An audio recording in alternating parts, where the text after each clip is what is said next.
won't have any time to love others. Correct. Makes a lot of sense. To me, it makes a lot of sense. Makes a lot of sense. Yeah. Exactly. And I think Sarah's right in terms of having four Gospels. That does represent different viewpoints from different witnesses, different communities, different people within those traditions asking questions. Thomas in John's Gospel asking, I need to see the scars and the holes in the hands before I'll believe. So, Pastor, what you said is really, I agree with you 100%. You and your church, are you guys minority in this perspective that you accept others? Because I know there's a lot of denominations, most likely Baptists, they would look at me as a person who's going to hellfire. How would they look at you and your views and your church actually as a Christian? Right. And some people within the Christian tradition would look at the United Church of Christ, or they might look at me and come up with the same judgment and say the same thing. I would disagree with them. There are people within the Catholic tradition who would say anybody who is not Catholic, even though it's still Christianity, will not make it to heaven unless they convert to Catholicism. Not all Catholics would believe that. But the United Church of Christ is the most liberal theologically and politically, generally speaking, of the mainline denominations within Protestant Christianity. Got a lot of callers here. Good evening. Yes, I want to thank Channel 5 for an excellent program this evening. Thank you, sir. And I'd like to ask the doctor and the pastor to comment on, as far as Islam's perspective on usury, and of course, when the Christians started allowing usury, even though it's forbidden in the Old Testament. And I'd like to take my answer off the air. Thank you. Thank you, sir. Thank you. Sir, go ahead. You're right. Usury is forbidden, not just in the Old Testament, but I believe that Christ also had that at the heart of his own ministry. Usury being charging interest on loans, and not just interest, but exorbitant interest, and that of course would affect the poorest among us. And there are teachings within Christianity that come from a variety of sources that that condemn the use of usury, even though in popular Christianity, in our culture, and in our endowment funds, within our churches and those institutions, we don't pay much attention to that.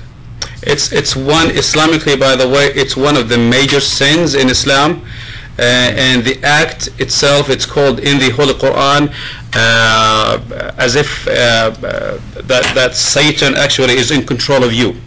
That's the description of people who actually deal with interest. So again, Islamically, that is one of the major sins in Islam. I think Mike.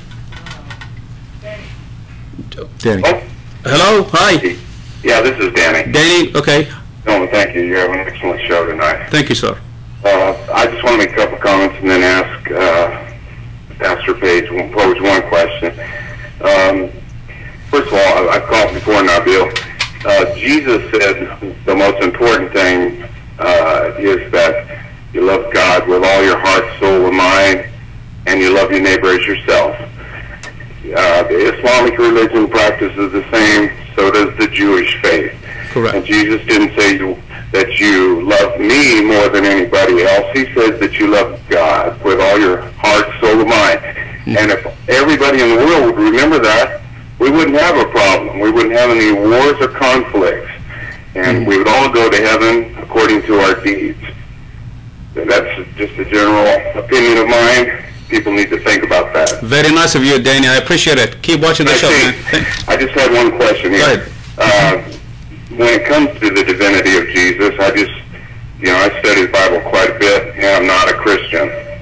I'm just trying to find the truth in the world and in God's did John the Baptist in one of the Gospels send his disciples to Jesus and ask Jesus, are you truly the Messiah?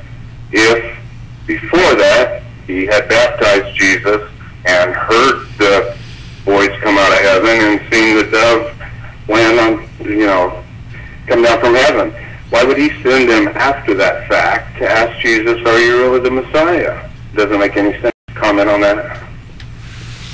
Again, that's an important question, Danny. And my immediate response would be that again, it's coming from different sources, and that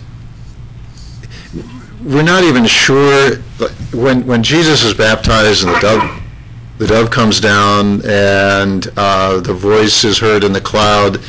We're not sure that is in fact reality, or if it is a metaphor for the sake of describing for the reader and for the community of folks who are reading or hearing that gospel, a description symbolically of Christ as the Son of God. Okay, but in reference to that,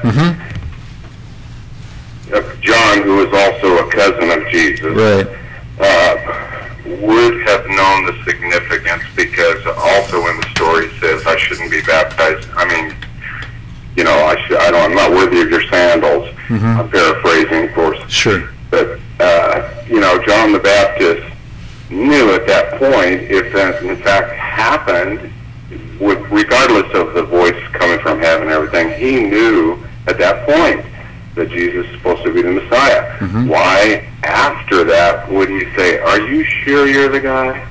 Okay. To his disciples. Okay, and to that, there's probably several different answers to that.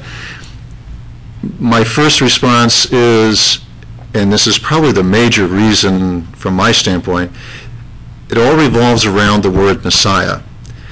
And everybody had, or lots of people had, different ideas of who the Messiah was going to be. Was the Messiah going to be a spiritual savior and therefore usher everyone who believes in the Messiah on into heaven? Or was the Messiah going to be a political leader, a revolutionary that was going to overthrow the Roman oppressive government? There are other definitions of the Messiah. Those are the two main ones that come to mind. So I would say that the answer to that question, at least a beginning to that answer, is that there were different understandings of who the Messiah, according to ancient tradition, was going to be, and what role that Messiah was going to take. Well, that led to the divinity and the worship of Jesus as God. And because after he died and his disciples were waiting for him for years, apparently that's why they didn't write the New Testament, because they were waiting for him to come back to reign in his kingdom in Jerusalem. That made him a divinity according to the Gospels. But the whole question and the whole problem in the world is his divinity in the first place. And I know I've taken my time, so